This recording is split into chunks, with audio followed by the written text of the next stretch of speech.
আমরা সংসার কিভাবে চালাবো? আমরা উন্নতিটা সংসার থেকে কিভাবে করব? ভবিষ্যৎ কীরকম হবে আমাদের সামনে? আমরা দুজন মিলে যদি এইখানে চেষ্টা না করি, যদি বুদ্ধি করে কাজ না করি, তাহলে আমাদের কখনো কিন্তু উন্নতি হবে না।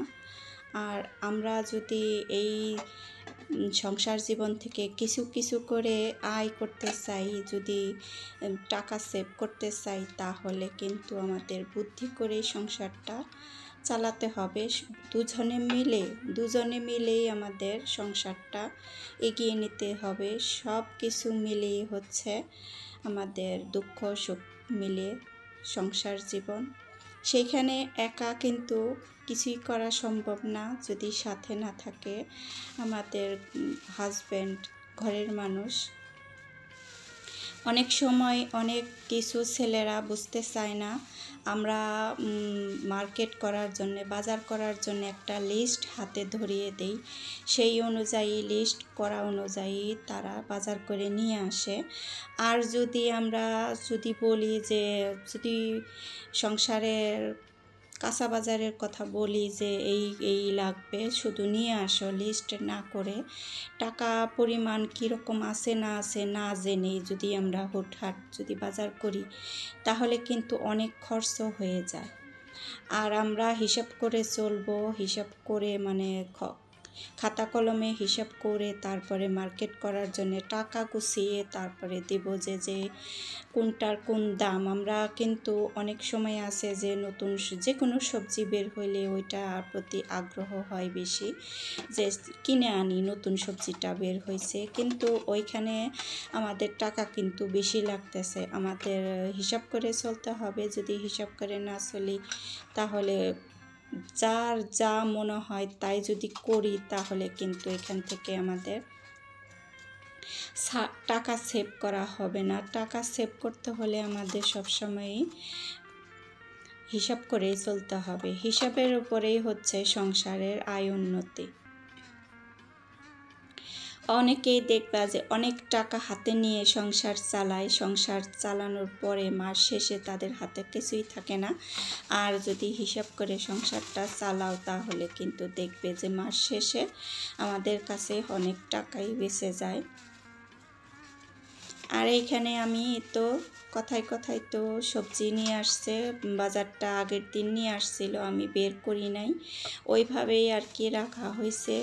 এখনই তো বের করে নিতেছি। কিছু 1 কেজি আমড়া আনা হয়েছে, একটা কুমড়ার জালি, আর বেগুন আর শসা। এই তো বাজার। এই বাজারে আমার 3-4 দিন চলে যায়। আমি নিতে পারি আর কি, এইভাবে আমি কাজ করি। এভাবে কাজ করলে দেখা যায় যে অনেকটা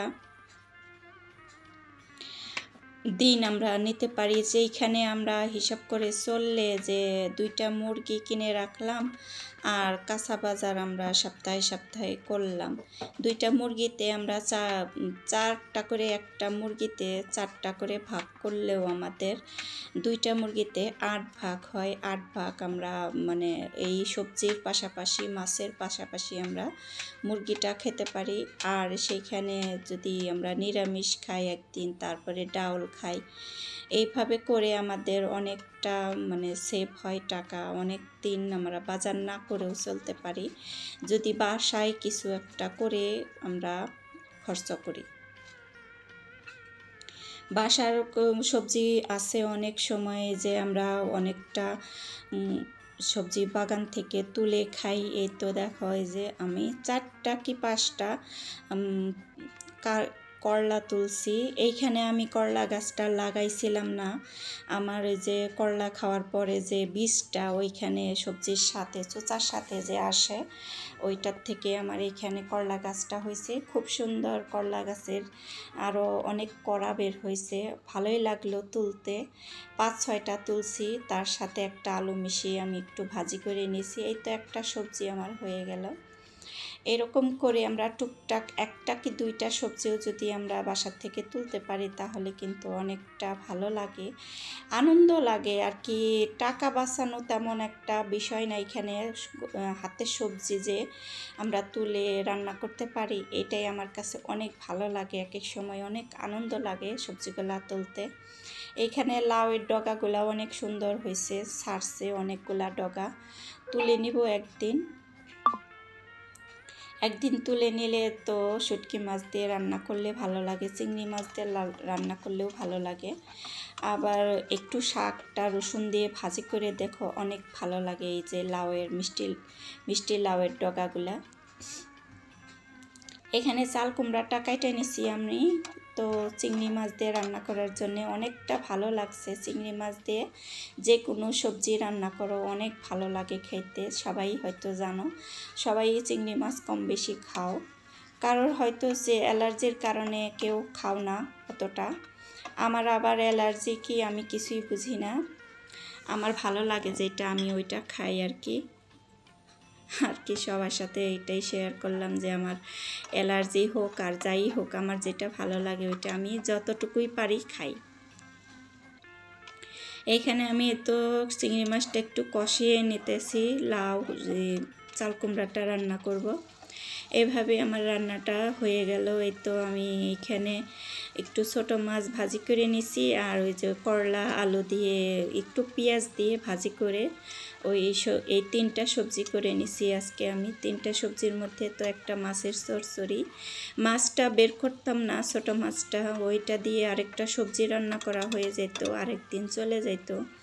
কিন্তু ওই মাছটা অনেক দিন হয়ে গেছে, নিচে পড়ে ছিল, অনেকটা নিচে পড়ে থাকলে তো আর দেখা যায় না।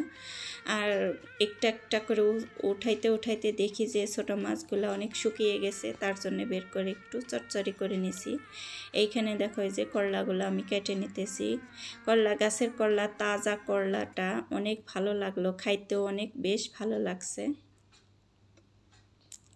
একটা আলু দিয়ে ভাজি করে নিছি। এখানে আমার চাল কুমড়াটা রান্না প্রায় হয়ে আসতেছে, সেদ্ধ হয়ে গেছে প্রায়। তো আমি একটু পানি দিয়ে এখন একটু ঝোল দিয়ে রান্না করে নেব কিছুক্ষণ।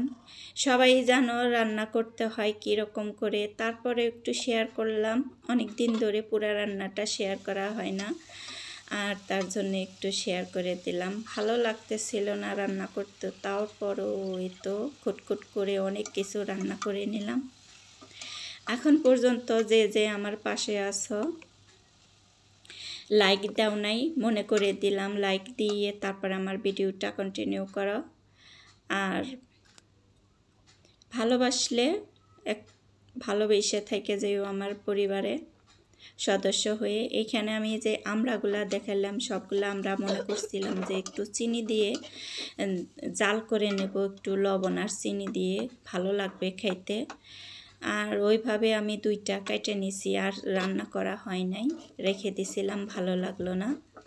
ওই পাশে আমার চাল কুমড়াটা রান্না হয়ে গেছে, এইখানে আমি যে করলা ভাজিটাও হয়ে গেছে, উঠিয়ে নেব এখন। দেখো অনেকগুলা হয়েছে করলা ভাজি। এখন এই যে মাছের চচ্চড়িটা যে এখন ভাজি করে নেব। নতুন কেউ যদি আমার ভিডিওতে এখনও আসে থাকো তাহলে তাদের উদ্দেশ্যে কথাটা বলা যে আমার পাশে থেকে যাও, আর একটু সময় দিও তোমার পরিবারে চলে যাওয়ার। আর আমার এদিকে তো ইউটিউবের তো অনেক সমস্যা হয় যে সাবস্ক্রাইব কেটে নিয়ে যায়, তার জন্য একটু সময় দিতে হয়। আমরা ঝটপট করি, নতুন কাউকে দেখলে ঝটপট তার পরিবারে চলে যাই আর সাবস্ক্রাইব করে দিয়ে আসি, এজন্য হয়তো ইউটিউব থেকে সাবস্ক্রাইবগুলো কেটে যায়। আর অনেক সময় আছে নিজেরাই কেটে দেই হিংসার কারণে, এটা করা যাবে না। আর আমাদের হিংসা করলে আমরা কেউ সামনে এগিয়ে যেতে পারবো না, যেখানে আছি সেইখানেই থাকতে হবে। আমরা তো একটা উদ্দেশ্য নিয়ে একটা কাজ করি, তাই না? ইউটিউবে আসছি একটা উদ্দেশ্য নিয়ে, তা যদি না হয়তো এত কষ্ট করে আমরা ভিডিও তৈরি করতাম না। আর ভিডিওটা তৈরি করতে যে কতটা কষ্ট হয় সবাই কিন্তু জানো, অনেকটা টেনশনে থাকতে হয় যে কোন বিষয়টা আমরা ভিডিওটা করব। কোন বিষয়টা বাদ দেবো এরকম করে চিন্তা করে আমাদের ভিডিওটা করতে হয়। আমি তো পুরা ভিডিওটা আজকে রান্নাবান্নাই শেয়ার করে দিলাম, আর তেমন একটা কোনো কাজ করি নাই। আমার রান্নাবান্নাটা তো করতেই হবে যে কোনো উপায়ে, এই জন্যে আর কি এটা আর কি শেয়ার করে দিলাম। আর এইখানে আমি চলে গেছিলাম, আমার একটু ডাক্তার দেখানোর দরকার ছিল আমার বোনের বাসায় যেয়ে।